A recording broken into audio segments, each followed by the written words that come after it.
The rain was relentless that evening, drumming against the rusted tin roofs and turning the narrow city streets into glistening rivers of water.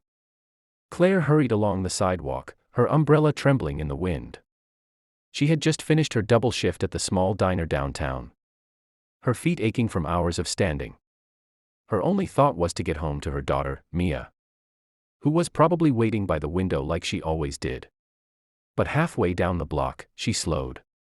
Under the flickering street lamp, she spotted an old man hunched over on a bench, his frail hands shaking as he clutched his thin coat tighter. His hair was wet and clung to his forehead, and his shoes were worn down to almost nothing.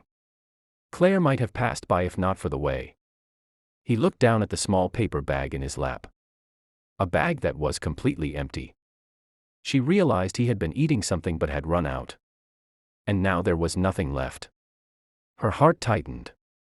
She was barely making ends meet herself. Yet something in her couldn't ignore this man. She walked closer, crouched down, and said softly, "Sir, are you okay?" He lifted his head slowly, his eyes cloudy but gentle. I'm fine, dear. Just resting." His voice was weak, as though every word took effort. She noticed his lips trembling, not only from the cold but from hunger. She reached into her tote bag and pulled out the leftover sandwich she had packed for herself. "Please," she said, pressing it into his hands, "eat this. It's fresh." The man hesitated, but his hunger won. He took a small bite, and the way his shoulders eased told her just how long it had been since he'd eaten. Claire stood in the rain, holding the umbrella over him until he finished. "You're an angel," he whispered. "No one's stopped for me all day." "It's just a sandwich," she said, but inside, she knew it was more than that. It was dignity, warmth, care.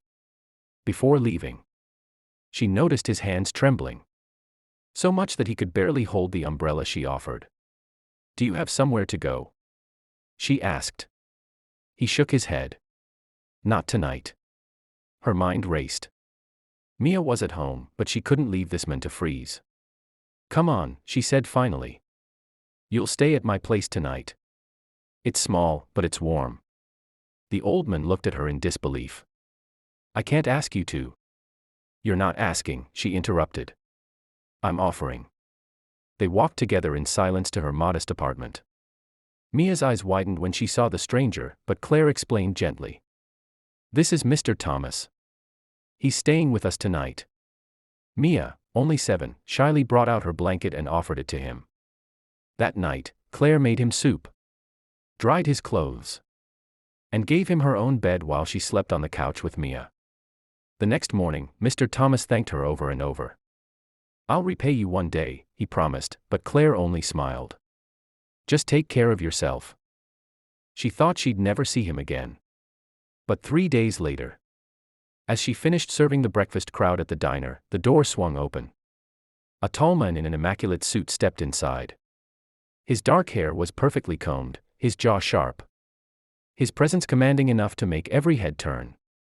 He scanned the room until his gaze landed on Claire. "Are you Claire Miller?" he asked, his voice low but firm. "Yes. I am," she replied cautiously. He stepped forward. "I'm Daniel Hayes, CEO of Hayes Industries." The name was familiar, the company owned half the city's office buildings. Claire blinked. "All right. What can I do for you?" He took a deep breath. "3 nights ago, you helped a man in the rain. An elderly man.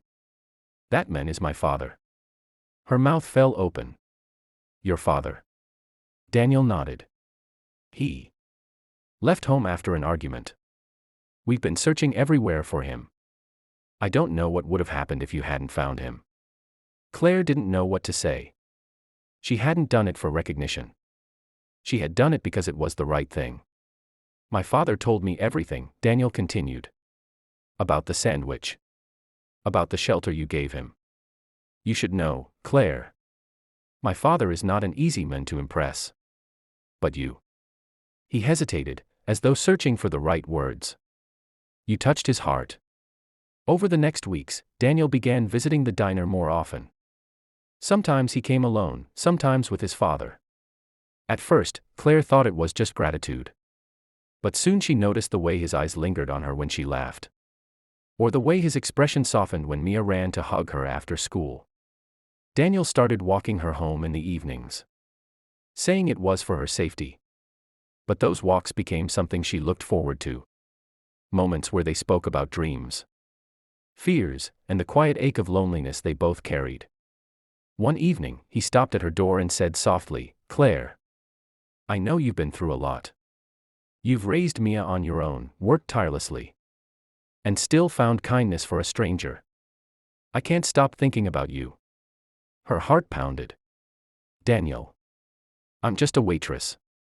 "You're so much more than that," he said, his eyes holding hers. "You're the woman who reminded my father, and me, what compassion looks like." It wasn't a fairy tale where he swept her off into a mansion overnight. Daniel respected her independence. Visiting often, helping with small things. Letting trust grow. His father, now living with Daniel again, adored Mia, telling her bedtime stories whenever they visited. Months later, as autumn leaves fell outside, Daniel took Claire's hands in his and said, "I don't just want to thank you anymore. I want to be part of your life. If you'll let me." Claire's eyes filled with tears. She had been alone for so long, guarded against disappointment. But looking at Daniel, she saw not just the CEO everyone respected, she saw the man who listened, who laughed with her daughter, who valued her heart more than anything. "Yes," she whispered, and in that moment, the cold rainy night when she had met an old man on a bench felt like destiny in disguise. They didn't rush into marriage. Love grew slowly, rooted in kindness and mutual respect. Until one day, Mia proudly walked down the aisle carrying a bouquet for her mother. And Claire, once just a single mom struggling to make ends meet, realized that sometimes the smallest act of kindness can change not only someone else's life, but your own forever.